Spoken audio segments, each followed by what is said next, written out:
안녕하세요. 블러썸TV 무비 인터뷰의 송경원입니다. 무비 인터뷰는 개봉을 앞두고 있는 신작들을 미리 만나보는 인터뷰인데요. 아마 신작을 가장 정확하게 설명해 주실 수 있는 분은 감독님이시겠죠. 그래서 감독님을 모시고 영화에 대한 이런저런 얘기를 들어볼까 합니다. 5월에 개봉 예정 중인 영화 중에 아마 가장 주목받고 있는 작품이 대립군일 텐데요. 대립군의 정주환 감독님을 모시고 이런저런 얘기를 들어볼까 합니다. 감독님 오랜만에 뵈서 반갑습니다. 네, 안녕하세요.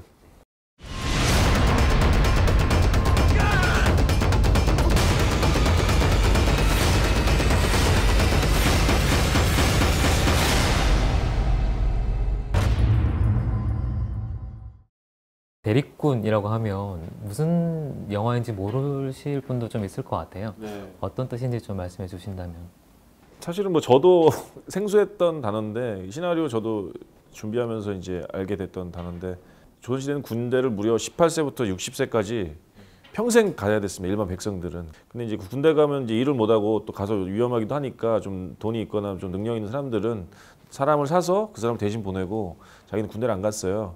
그래서 이제 군대를 대신 가는 사람들을 이제 대립군이라고 불렀고 그 사람들은 이제 직업으로 그런 일을 그냥 일로서 이렇게 하는 사람들도 생겼습니다. 이제 그런 사람들은 이제 대립군이라고 하더라고요. 네. 임진왜란을 배경으로 한 영화들은 사실 되게 많잖아요. 근데 그 중에서도 대립군이라는 이 특별한 군인들을 주인공으로 내세운 영화는 처음인 것 같아요.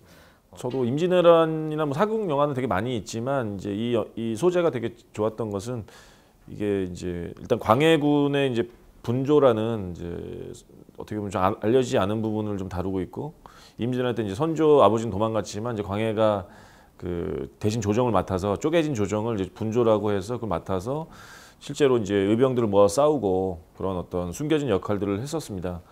여기에 이제 그 대립군이라는 남 대신 군대 가는 사람들이 관군들은 실제로 다 도망가 버리고 그때 뭐 의병들이 일어나려는 그 무렵에 초창기에 이 사람들이 같이 이제 이 광해의 일행과 같이 껴가지고 뭔가 의병을 모으러 가면서 서로가 이렇게 소통하고 같이 싸운다. 뭐 그런 소재가 되게 좀 새로운 컨셉이었던 것 같아요. 남 대신 뭔가를 살아가는 사람들이 주는 어떤 그 메시지가 있을 것 같아서 어떻게 보면 광해군도 아버지 선조 대신에 이 분조를 억지로 맡은 그런 좀 당시에 18세밖에 안 되는 어린 뭐 청년이었고 여기에 또 남 대신 그 힘든 군역을 대신 살아야 되는 그 사람들의 이야기가 같이 이렇게 맞물리면은 굉장히 좀 재밌는 얘기가 되지 않을까 그런 생각이 들었습니다. 제작 발표회 때도 그 현 시국과 맞닿아 있는 작품이다라고 말씀을 하셨는데 이 작품 언제부터 이 이야기를 구성하기 시작하신 건가요? 어떤 부분이 맞닿아 있는 건지? 초고 시나리오를 그 작가가 쓴 거를 받아서 이게 뭔가 이 대립군이라는 소재가 참 어떻게 보면 요즘 현실과 되게 비슷한 게 있다. 그리고 또 이제 광해군의 어떤 분조라는 것도 어떤 이 영화가 뒤에 가서 그 광해라는 어떤 어린 세자가 뒤에 정말 진정한 임금이 되는 그런 이야기가 어떻게 보면은 리더십의 실종 때문에 되게 많이 고통받고 있던 또 힘들어하고 있던 사람들에게 뭔가 얘기거리가 되겠다. 그래서 이제 한번 이거를 해보자 해서 이제 많이 각색을 하고 뭐 캐릭터도 더 많이 뭐 좀 바꾸고 또 여러 가지 또 뭐 다른 작가분들도 쓰고 이렇게 하면서 한 1년 정도 발전시켜서 시나리오를 이제 만든 거죠. 사실 광해군은 아마도 조선시대 왕 중에 가장 많이 영화로 다뤄진 왕 중에 하나인 것 같은데 가장 가깝게는 광해라는 영화도 있었고 얼마 전에 화정이라는 드라마에서도 또 자성은 배우가 광해군 역할을 하기도 했고요.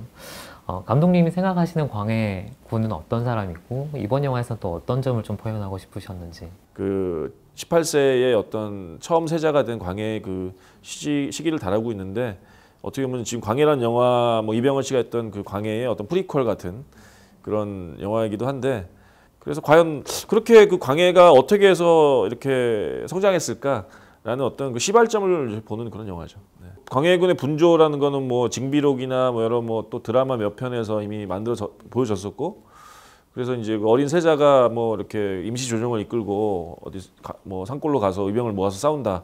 그런 거는 뭐 좀 알려진 부분인데 누가 과연 그들을 호위했느냐라는 부분은 이제 약간 역사에 나오지 않았죠. 그래서 이제 그런 부분들을 좀 상상을 통해서 이제 뭐 팩션화해서 임진왜란 전쟁 속에서 벌어지는 해세자의 어떤 로드무비 뭐 이런 것들이 되게 재미있을 것 같아요. 예, 비주얼적으로도 좀 재밌었을 것 같고 왕과 가장 그 낮은 곳에 있는 그 사람들의 어떤 조합에 가는 어떤 이런 로드무비 같은 느낌, 뭐 약간 반지의 제왕 같은 그런 이야기를 만들면 참 재밌겠다 그런 생각이 들어서 단순히 어떤 의의나 뭐 이런 것도 있지만 영화적으로도 재밌을 것 같다 이런 생각이 들어서 이제 좀 뛰어들게 됐습니다.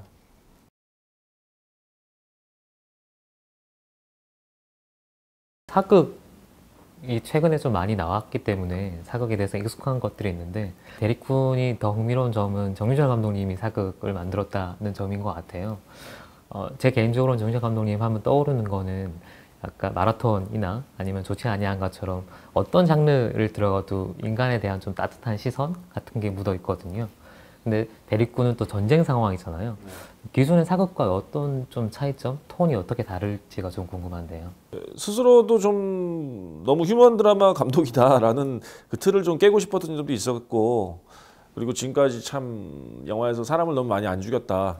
그래서 원 없이 이 영화에서는 좀 피를 한번 보자.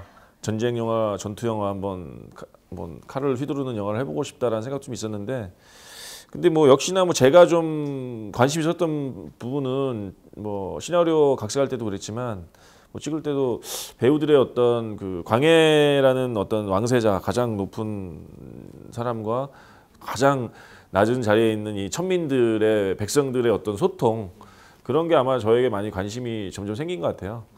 그래서 그 안에서 이들이 어떻게 서로가 처음에는 소 닭보듯 하다가 백성들이지만 왕세자가 뭘 할 수 있겠어라는 어떤 불신과 또 왕세자 스스로도 야 내가 과연 이 아버지가 버린 나라를 어떻게 내가 구할 것이냐라는 자기의 어떤 불확신 속에서 이렇게 가다가 서로가 그것을 좀 서로가 이제 점점 우정이 생기고 동료의식이 생기면서 진짜 이 나라를 위해서 우리가 뭘 할 것이냐라는 어떤 전체적인 하나의 생각을 모아가는 그런 과정이 결국은 뭐 제가 늘 하던 이야기를 또 하고 있구나 이런 생각이 들면서 뒤에 가면 좀 감동이 있는 이야기로 만들어진 것 같아요. 네.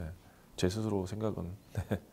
이 영화는 광해군의 성장담처럼 보이기도 하고 로드무비적인 측면도 있고 하지만 어쨌든 이건 사극이잖아요. 감독님 사극은 처음이신데 좀 어려운 점은 없으셨어요?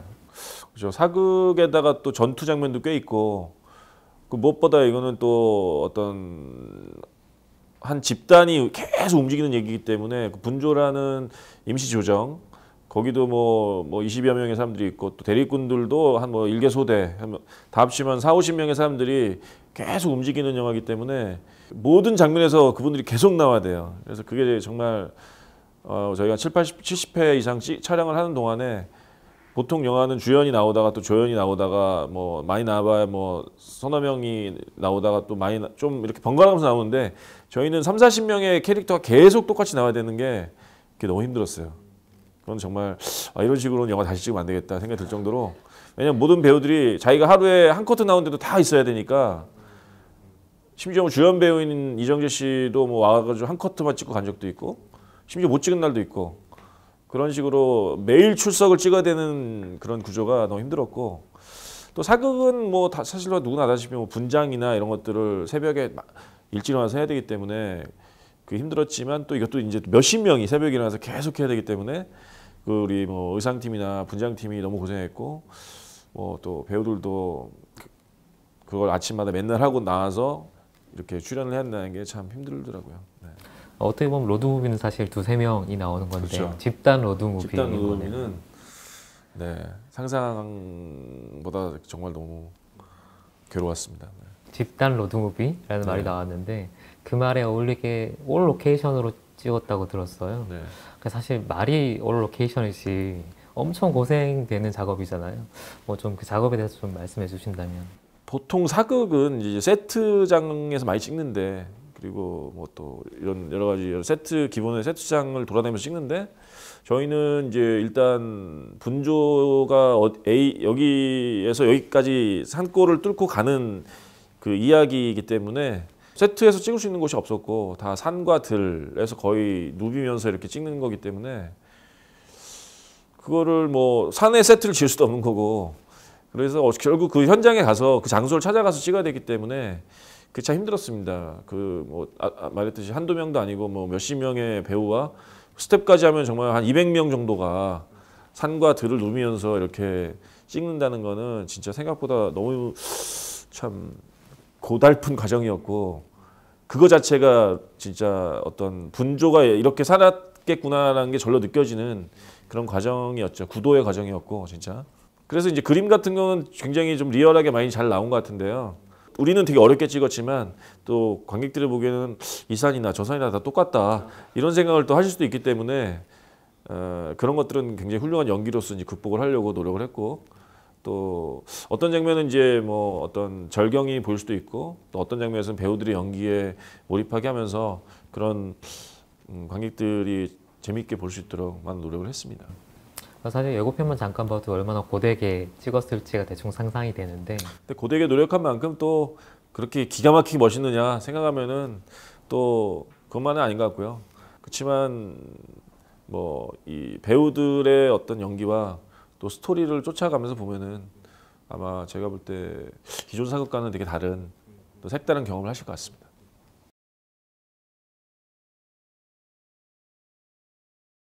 제 생각에는 국내 배우들 중에 아마 성장이라는 거에 가장 잘 표현하는 배우 중에 하나가 여진구 배우인 것 같은데, 이 영화의 광의 역할로 여진구 배우를 캐스팅하게 되신 뭐 과정과 계기에 대해서 조금 말씀해 주신다면.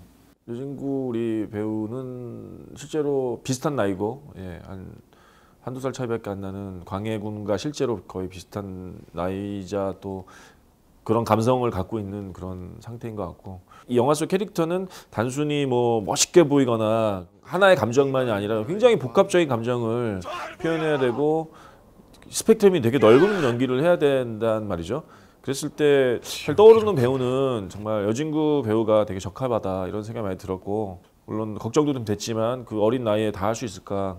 근데 이제 막상 촬영을 하고 났을 때 관록 있는 우리 이정재 배우님과 이렇게 거의 맞붙어서도 전혀 밀리지 않고 오히려 이정재 배우가 되게 오히려 깜짝깜짝 놀라는 그런 어떤 연기력을 보여줘서 왕의 기질을 갖고 있는 그런 연기의 왕이 될 수 있는 그런 배우가 아닌가 싶습니다. 네.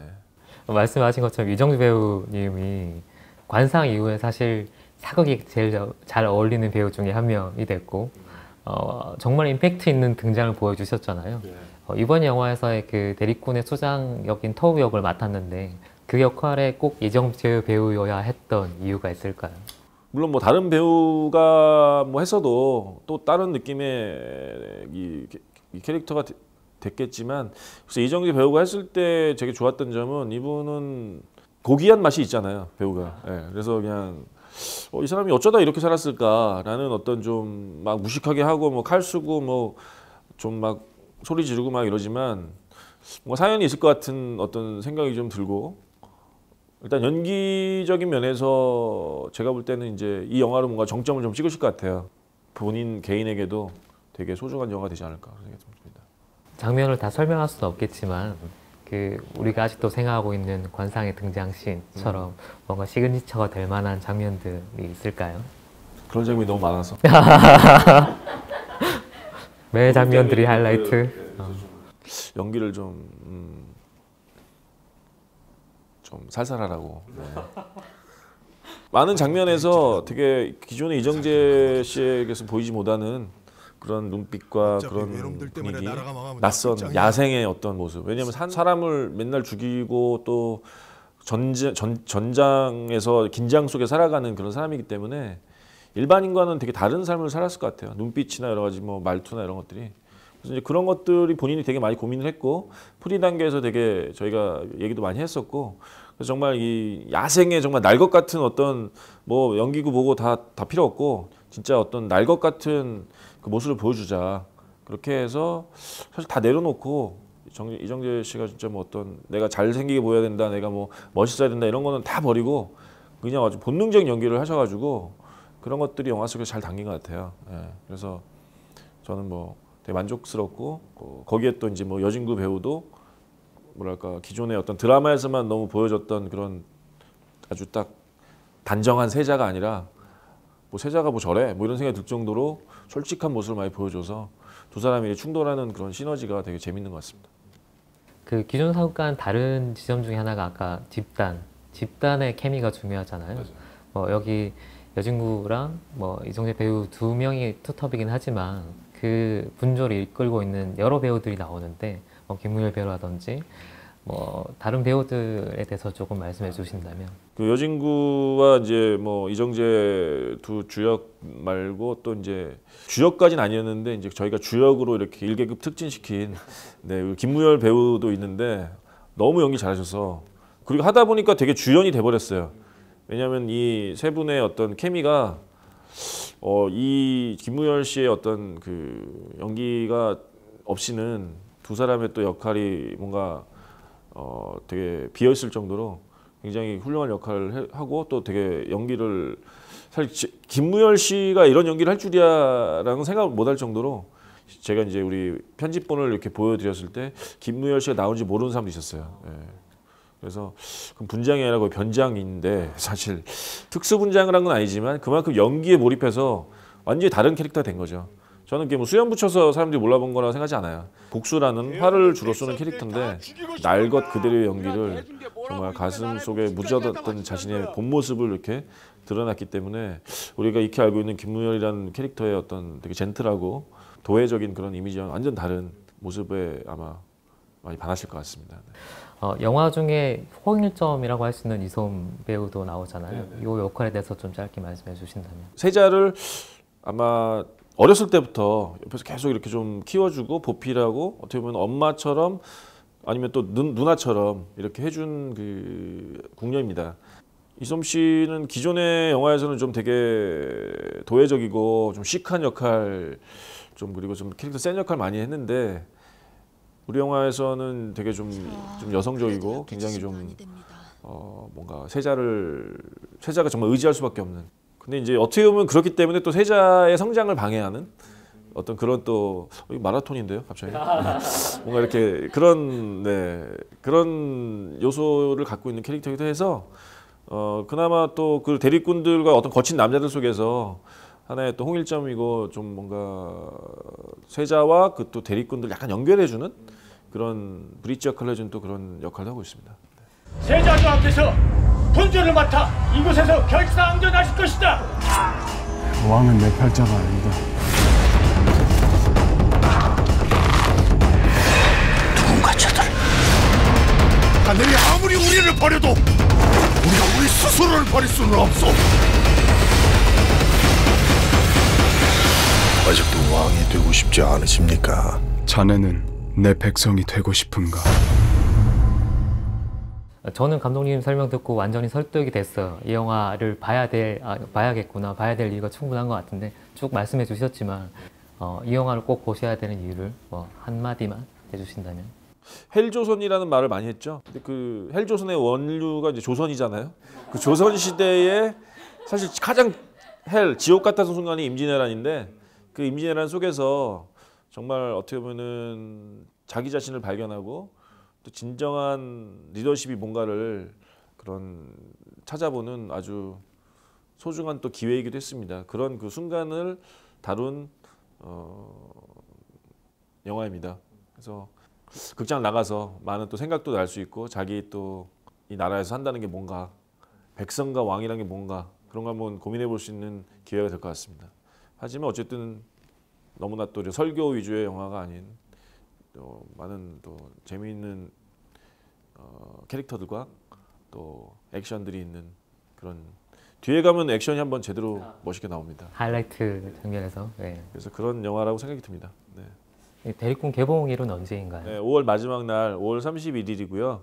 배우들이 참 고생하고 또 스태프들도 참 산과 들을 누비면서 많은 참 땀을 흘렸던 그 결과물을 많이 봐주셨으면 좋겠습니다. 네. 5월 31일 개봉하는 대리꾼에 대한 감독님의 말씀들을 들었고요. 네, 지금까지 블러썸TV 무비 인터뷰였습니다. 감사합니다. 감사합니다.